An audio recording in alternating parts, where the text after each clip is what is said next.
Hello from Empowering Families of Children with SEND. We're going to be looking at early years in this video.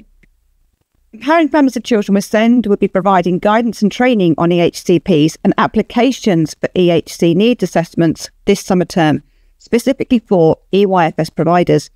If you work in or have children at an EYFS setting, nursery, preschool, day nursery, or registered childminder, please do let them know. Ask them to contact Sarah via the admin email address.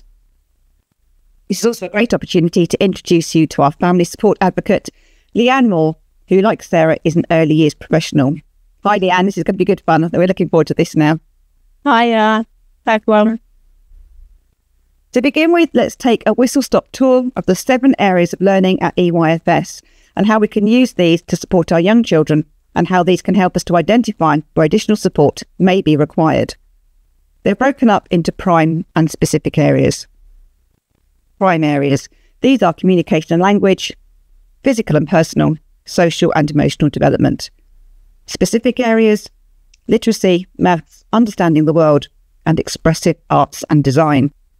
They appear very grown up for such young children, and we mustn't consider any in isolation of each other. It's all about a holistic overview of childhood learning and development. The factor that runs across all of these areas is our children's communication, and this starts well before our children begin to speak. Just think of a baby crying in order to get their needs met, spitting out those first weaning foods because they're unsure of this new experience. No words are used, but they are communicating. A baby physically exploring its world by kicking its legs, rolling, crawling and putting to stand, watching those around them, smiles, babbles, and the classic for toddlers, angry when thwarted. This is all social and emotional. Young children do not need a curriculum to learn.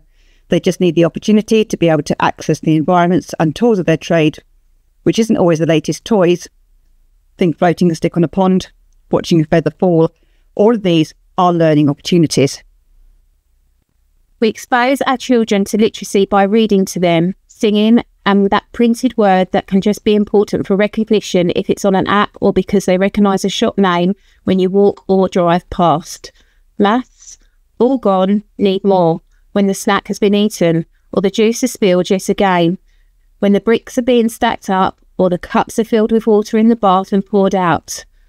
Understanding the world. This doesn't mean a world cruise is required.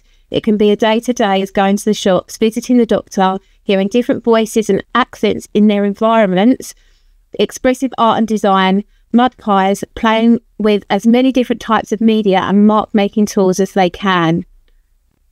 All of this learning is child-led, child-focused, explorative, without a schedule, without a timetable, at your child's own pace and based upon their interests. You discover that your child loves dinosaurs, so you seek toys, puzzles, books, games all about dinosaurs. They learn by using what they enjoy. So using dinosaurs, if we look again at those 7 areas, communication and language, so many new names to say and share with everyone they meet. Physical, those fine motor skills, walking those dinosaurs up and down the arm of the sofa. The gross motor skills of carrying that precious box or bag of treasured dinosaurs around the house. Social, back with communication and language. If you find another child at the park in a T-Rex t-shirt, immediate connection. Emotional, so it's sharing that favourite toy, or maybe not, and experiencing those feelings. Literacy, all those books on dinosaurs they just can't put down. Maths, I have more Stegosaurus than I do Diplodocus. Understanding the world, going to the shop to look for the longed-for comic with a dinosaur on the front, and looking at how different the world once looked. Expressive art and design, using the Amazon box to make a cave or a blanket to make a den for the dinosaurs to live in. What's the one thing that holds all of this together? Play. Play is your child's EYFS learning.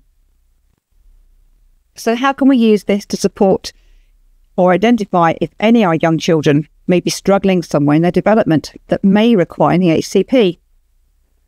EYFS is kinesthetic learning, hands-on, movement, opportunistic. If you don't like the activity, you choose another. If you don't like the child next to you, you can move on, you can find another or play by yourself. You have lots of breaks, snacks and play outside in all weathers. You can have a nap if you're tired, and there's always someone there to give you a cuddle if you're upset. wipe your nose, or cut up your lunch if you can't. It is, in my personal and professional opinion, the best time of all times in the educational journey of children with SEND. It's perfectly attuned to how many of our children learn. However, if children are finding this time tricky, it's also one of the hardest times to get additional support via an EHCP because we have no evidence. We have heard, and these are genuine responses from preschools and nurseries. We have never applied for an EHCP. Children at EYFS don't have EHCPs. We have tried, but are told we haven't enough evidence. All children behave like this at this age. This lack of successful EHC provision can be for a multitude of reasons, all linked to the application process. Our EHCNA webinar, blogs and YouTube will all support this, but there is also a huge amount that you can also do to ensure success at EYFS. Let's look at this now. Ask your EYFS provider for any initial baseline assessment that they may have undertook when your child first started. Did they pick up any concerns with your child that may not be at ARE, age-related expectations? Ask for an updated assessment. Has your child progressed? And if so, are they now at a level that is appropriate for their age? Look back at the Red Book. Have you any concerns noted here been addressed, or are they no longer applicable? Talk to your health visitor, and if you are fortunate to still have this, the nursery nurse who works alongside them. They will have huge amount of knowledge to support you. If your child isn't attending any EYFS childcare, how do they present when you visit friends or family? How are they with other adults and children when you go to soft play or to the park? Do they share communication verbally or physically? Do they wait their turn or push past? Are they reluctant to join in and so need close encouragement? Can your child manage to feed themselves as expected for their age?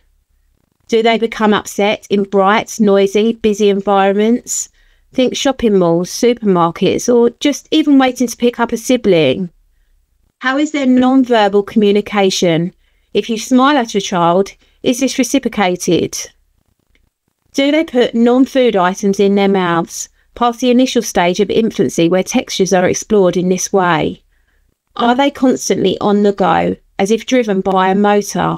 If they sleep for 10 minutes, will they be awake all night long? That interest in dinosaurs has become a bit of a thing. If they don't have them in the same order on the side of the bed, they will cry and be inconsolable. It's all they will talk about, and we have to read the same book in the same way every day. Is your child communicating in set phrases, ones that they have heard on a favourite programme? Do they use these to identify needs and wants? For example, I don't like toppings, but any food they don't like. Hey Dougie, we're looking at you here. Can they be consoled following upset? When they are upset, do they go on to become disruptive, lashing out at those in their environment, or the opposite? They cannot communicate as they would usually do. They are unable to use words or actions. This is not an exhausted list, and you will know your child better than anyone else. So if any of the above has struck a chord, keep your own records, make notes of triggers. All children will go through developmental stages, but is your child struggling at multiple stages that their peers have seemed to move on from? Early intervention is vital. Getting the EHCP early is essential. And for once, even if the EHCP you get is not good, you still have time to get the EHCP in. And most importantly, you have the luxury of time. Time to ensure that by the time your child has moved on from the kinesthetic learning of reception, all needs have been identified with provision to meet each and every need. If you need to appeal because your EHCP is not as good as you would like, you have the time to do that. The time implications will not impact your child in the same way that they will if they're at Key Stage 2 onwards. Apply now, be informed now, be empowered to take this forward now. In addition to this, we've spoken to specialist paediatric occupational therapist Jo Wood, and we've asked her some questions about this kinesthetic learning stage. We asked Jo what she would be looking for at this age. Jo said that she uses the Peabody scales, which outline where an infant should be according to developmental norms. In EYFS, I'm looking at a child's hand function. Are they using a functional grasp for tools such as crayons and spoons? Are they using their hands in a coordinated way? What are their fine motor skills like for holding small objects and playing with toys? And are they mark making? What are their self-care skills like? Are they able to use the toilet, feed themselves, dress themselves? Do they have a varied diet and a good sleep pattern? What is their general coordination like? All children fall and trip, but is this excessive? Do they lack spatial awareness? Can they sit in a chair unaided, ride a tricycle, walk up and down the stairs? How are they engaging with sensory input in the environment? Are they withdrawing or distressed with noise? Are they distressed with clothes on their skin, brushing their teeth? Do they run around all the time and struggle to focus for adult-led learning? Do they put things in their mouths often? Do they have difficulty with speech sounds? An OT assessment in EYFS is absolutely appropriate, says Jo. If there is any kind of delay, as pointed out above, then there are going to be difficulties with the child learning and engaging in the school environment. Jo says she strongly believes in early intervention, and all of the child's needs should be firmly established so they can be well supported in the school environment. Too often, she says that she sees children being set up to fail, as though we need to see just how awful school life is for them before support is put in place. Why can't a child start their school career with all of their needs firmly understood, so that all the appropriate provisions can be put in place from the start, so that children don't have to just cope in school? I asked Jo the activities that she would suggest to help, and she's saying there are two schools of thought around this, and she tends to work from both. Occupational therapists use a bottom-up or top-down approach to address functional difficulties. So bottom-up, this would be addressing the underlying causes for additional difficulties and works nicely with kinesthetic learning. For instance, if the child has fine motor skill difficulties, it may be due to tactile discrimination difficulties. So offering play in sensory ways, playing in slime, mud, shaving foam, to support their integration in that sense, so they learn to be able to have appropriate feedback to fasten a button or manipulate a crayon. The top-down approach is addressing fine motor skills, and we'll be practicing these skills over and over. Experiential learning through movement and role play are the best ways to support a child so all sensory systems are incorporated. A child who is regulated in the nervous system is far more able to be at that just right state for learning. And we will be working together with Jo, putting together a package of support for early years providers. And again, as we said at the beginning, do contact us via the admin email address, and we will get back to you with the support package that Empowering Families of Children will send. I'll be putting together, that's myself, Leanne, and Jo Wood, the occupational therapist. It's been really good to be able to talk to you today, and from Leanne and myself, bye-bye. Bye. Bye, everyone.